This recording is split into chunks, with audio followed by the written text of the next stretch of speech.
Hey, good morning, everyone. It's Rick again.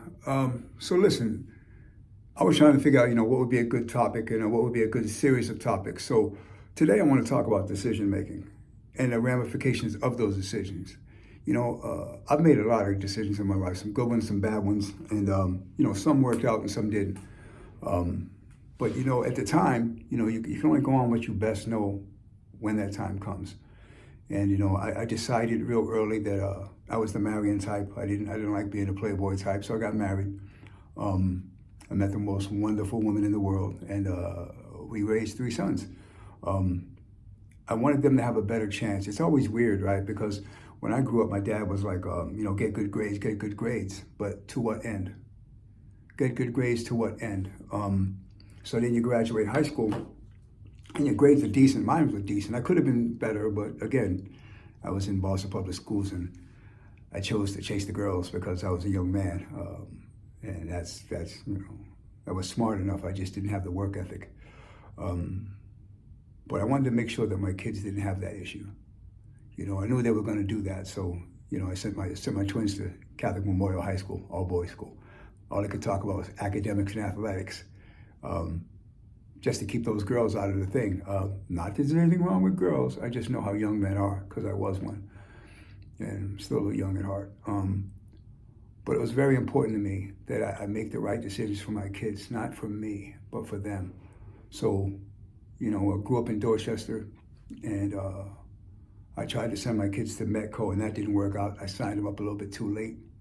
So I moved. I sold my house in the city. I moved to Mansfield, and I was coaching football. So the opportunity to coach at Catholic Memorial gave me the opportunity to send my sons there. My oldest son was off in Maine at boarding school. So I wanted to give them a shot.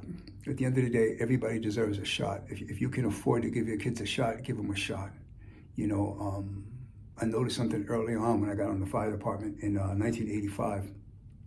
I noticed that a lot of the white guys, and I'm not knocking the white guys, and I'm not trying to play the race card, but they had a different mindset, right?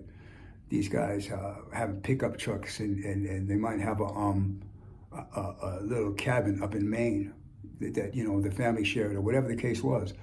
But the black guys, it was new money for us. We didn't start getting these great city jobs until the late 70s, mid 70s. So we didn't have that mindset.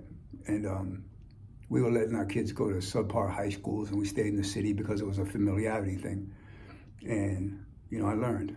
I was like, I'm not making the same amount of money as him. Where's my vacation home? Where's my cabin up in Maine? So I started to try to rethink how I was raised. And my parents did the best they could. My dad's from Alabama, my mom's from Worcester. Um, but I wanted to do better and learn better and be better so that my sons could do better, learn better, and be better. Not that there was anything wrong, but we all evolve, right? We all get better every day. Um, so our personal journey is our personal journey. And the decisions we make at that time affect us later on. You know, um, and the decisions we make for our children, especially for our children, because I know how to play the game in the city. I grew up through it. I survived it. Some people I grew up with didn't survive it. Some people didn't make out quite as well. And I said, like I said yesterday, there but for the grace of God go I. Um, I've never stolen a car, but I've been in a stolen car. I got out, luckily, before the police came. I've been lucky. I've been lucky. But I didn't want my kids to have to be lucky. I wanted them to have all the luck that I could make for them so that they wouldn't have to roll the dice off it, right? It's like the casino when it comes to raising children. You got to play the odds. There's drugs in every neighborhood.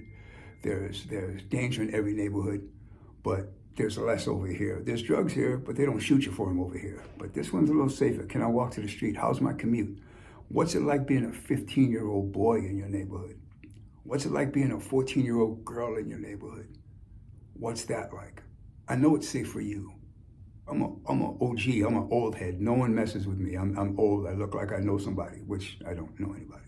But I wouldn't want to be a 14-year-old kid where I grew up.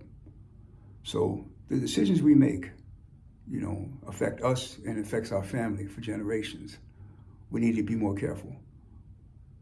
I know I'm rambling. Hit me up. Let me know what you think. Hey, and have a great morning. Thanks. Bye.